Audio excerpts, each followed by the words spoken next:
In this lecture, we want to analyze the BIOS by looking at its source code. We could look at the BIOS as the first operating system, since it is the first program that gets executed when you turn on the computer.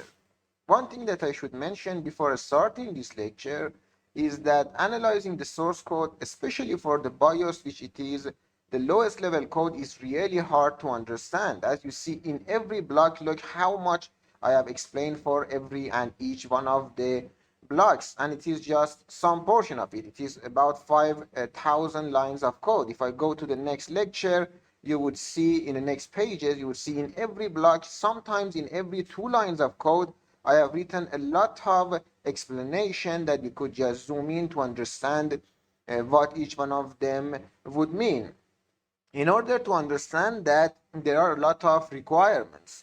Some people think that it's the assembly language that you need to understand in order to analyze the source code of things like BIOS or like the DOS operating system. But it's not that.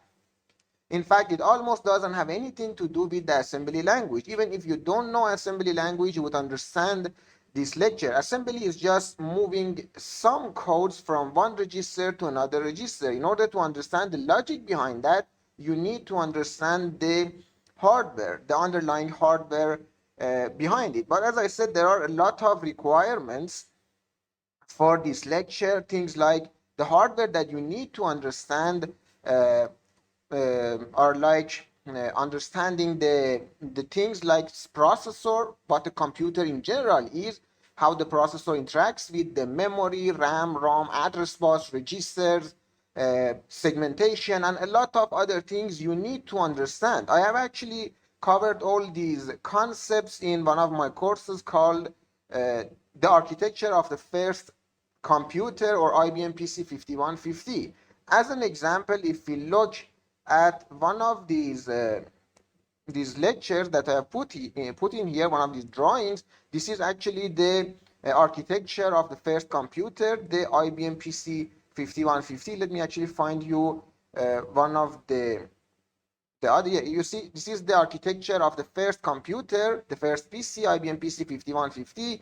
The processor, a set of ROMs, 6 ROMs actually, a huge number of RAMs. Actually, there are 36 RAMs on the motherboard of the IBM PC 5150, and each clock cycle of each machine cycle, which is 0.21 microseconds, and would explain what exactly would happen. But it's not that you should definitely take that course. It's the content in that course that you could take if you could just look at other courses and understand the same topics like the basic hardware requirements. It's also good. But I just wanted to tell you the requirements just in case you don't understand these things. Don't swear at me. I guess there are a lot of requirements and you might get confused as I'm explaining these things. I would try to use as least or as few abstractions as possible so you could better understand what the BIOS code or what each block would represent. So let's start from the beginning. In order to start from the beginning, actually before I say start from the beginning, let me say what the BIOS is. This is the motherboard of IBM PC as an example. And in all computers, BIOS is hard-coded in a ROM on the motherboard of the computer. As an example, this is the motherboard of IBM PC 5150 made in 1981, arguably the first PC ever made. And the BIOS is hard-coded in this ROM, in the U33, which is 8 kilobyte. It has 8 kilobyte of space. So the way that I want to start this lecture is by looking at the computer in from the CPU and the memory address space. As I said, it is much more complicated, as I shown you both the motherboard and also on the tablet that I just showed you the drawing of the processor, both in all the address bus. Let me just show you this thing one more time to just explain something. You see, this is the processor, and you could look at this ROM as the BIOS, the one that contains the BIOS, and you see how the processor would interact. There are a lot of wires, a lot of other chips, latches that throughout the machine cycle, the processor, or actually the 8288 bus controller, would interact with the processor to tell the ROM that I want this data, and would read the data off of the read-only memory and then execute them one by one. So as I said, this is the what I'm showing you in here is the more simplified version of that computer. Chances are that you are already familiar with those concepts like the interaction between the processor, the concepts like address bus, data bus, address space segmentation, and a lot of other concepts. Otherwise, you wouldn't take a course like or a lecture like how the BIOS works at the lowest level possible or at the level of the code one by one. Because as I said, this lecture doesn't talk in high level. High level lectures are out there that just explain what the BIOS does. This is low level stuff, code by code, line by line. So let me show you one of the few starting codes. Let's say that you just turn on the computer, and what happens the moment that you turn on the computer? So when you turn on the computer, all the registers, the content of all the registers in the processor would be cleared to zero except one of them, which is CS. So all of these things would be equal to zero, all the registers except the CS register. The CS register contents would be all set to 1. So 16 ones would be equal to 4F in hexadecimal. This is another concept that you should know, the conversion between hexadecimal, binary, decimal. And as I said, chances are that you already know those things. So now, the way that the processor would calculate the physical address to put them on the address bus, as you know, the address bus would be 20 bits long and the registers would be 16 bits. And you know, the reason for that is segmentation. As I said, not the requirements that you could take my course that I explained or other courses which cover the same topics. So the processor, in order to calculate the physical address, would say f the contents of the CS register multiplied by 10 in hex or 16 in decimal or shifting left 4 times. All of those things are equivalent. So you would have FFFF 0 plus the contents of IP, which would be 4 zeros as we just turned on the computer. So the result is FFFF and 0. This value would be put on the physical on the address bus, the physical wires, which are 20 wires. All these 20 bits would be put on the 20 wires, which are connected. They would cause that a read-only memory, which is mapped in the last 8 kilobytes of the address space, to be selected. So this address would be FFFF0. From FFFF0 to 5F is only 16 bytes. So from here to here is about 1 million. It's more than 1 million. It's 1024 times 1024. So you see the scaling is not completely right. Actually, this is if this is 16 bytes, this can be 1 million. But as I said, it's just a simplified version so that you could see them better. So the processor at the address bus would select this memory cell, which is mapped on the read-only memory. Whatever computer that is, I just gave you an example of the IBM PC 5150, but whatever computer you are working with, the BIOS would be put on a hard-coded on some kind of memory that by plugging it off, the contents wouldn't be destroyed. Whether it is flash memory, read-only memory, or anything that is, the BIOS would be something like this. So the first data, the processor obviously selects this memory cell and wants to read the data off of this memory cell. The first data is equal to EA. EA in hex, again, is 11101010. So these data would be put on the data bus, and the CPU, the processor, would read them back in its control unit. So inside the control unit, you would have EA. The processor would decode this byte, this value, and would understand that it is a jump instruction.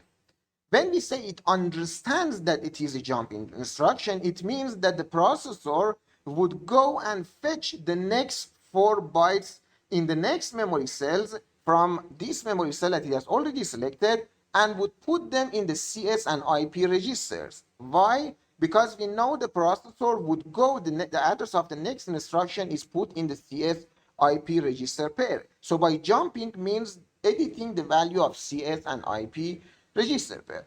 So obviously the processor now goes to the next 4 bytes. So the first byte is 5B. So it reads the 5B and put it, and I'm sorry if I'm just zooming in and out a lot and you might get actually confused, but 5B would be put in the IP low. In the every one of these registers are 16 bits long. So 5B would be put as the lower byte in the IP register. Then it moves it reads the next byte, which is E0. So now E0 would also be put in the higher byte of the IP. Now IP has been changed to E05B, and then it reads the next byte, which is 00. So the lower byte of the CS register, let me actually wipe these things out.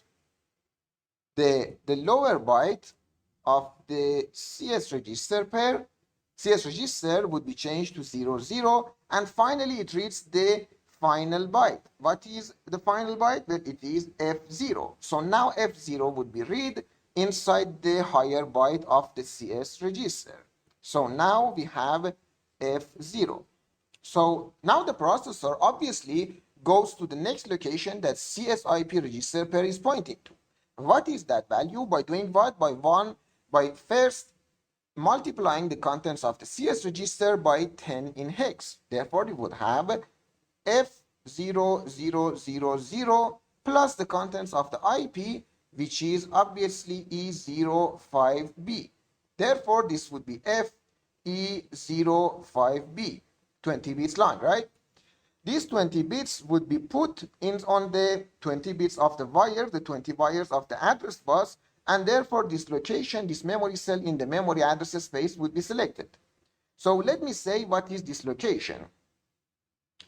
If, let me actually change my color. If this value, we look at it as FE000, then 92 bytes later or more would be FE05B. What it means is that from FE00 to FFFFF is actually 8 kilobytes. All of the 8 kilobytes of ROM are mapped in this location of the address space. So right now the processor jumps to the location of FE05B. Now what are those values? The value written in this location, which is, as I said, a ROM, the same ROM that I showed you, or in any computer, the value there would be equal to FA. Therefore, the processor, like always, would read this value and put it in the control unit. So now FA would be read and would be put in the control unit. So we have FA. Remember, FA is 11111010 in the binary. Now, what the processor does is that it decodes this value and would know by decoding that the contents of the flags register, the 10th bit of the flags register, which is IF, should be cleared to 0. Now, if you look, the 10th bit is this one. Therefore, the value here would be 0. It means it clears the interrupt flag. So from now on, nothing could interrupt the processor. The processor wants to execute a set of instructions which are actually for testing that the processor, the computer, is working fine. And we would explain them one by one. But first, it wants to do something that nothing could interrupt it. That when you press any key on the keyboard, it can be interrupted. You see, in fact, when you turn on the computer at the beginning, if you press on any key on the keyboard, nothing would happen. Why? Because in that time, the processor is executing some other instruction. It would take some amount of seconds, actually, it would be explaining later. You see, every one of these instructions would get executed in about 1 microsecond. Why that is and what exactly happened nanosecond by nanosecond or 100 nanosecond by 100 nanoseconds is explained in my course that I told you, which is the requirement for this course. I highly doubt if there are any courses which actually explain at that amount of time, but you could look for other contents or courses that would explain about like 20 nanoseconds later what would happen. But this instruction, we call it the CLI, or in the assembly, the equivalent in the assembly is called CLI, which is clear the interrupt flag. Now, if we look at the source code of the assembly, that the beginning of the BIOS that I explained, the first instruction is called jump reset. Reset is the same address that I showed you. This would cause that the processor jumps to this location. This location is in fact FE05B. In the BIOS, it just shows it as E05B. So if we look at this location E05B, we have the contents of FA. The assembly equivalent of this instruction is called CLI. So we say FA in hex or 11111010 is the opcode or the binary equivalent of the CLI instruction. Or in other words, CLI is the assembly equivalent of the value of FA or 11111010. This, after decoding it, the processor understands that it needs to clear the interrupt flag or the 10th bit or the bit number 0, the bit with the index 9, not 0, the bit with the index 9 in the flags register. The processor has been designed in such a way that when IF flag is equal to 0, it wouldn't respond to any interrupts.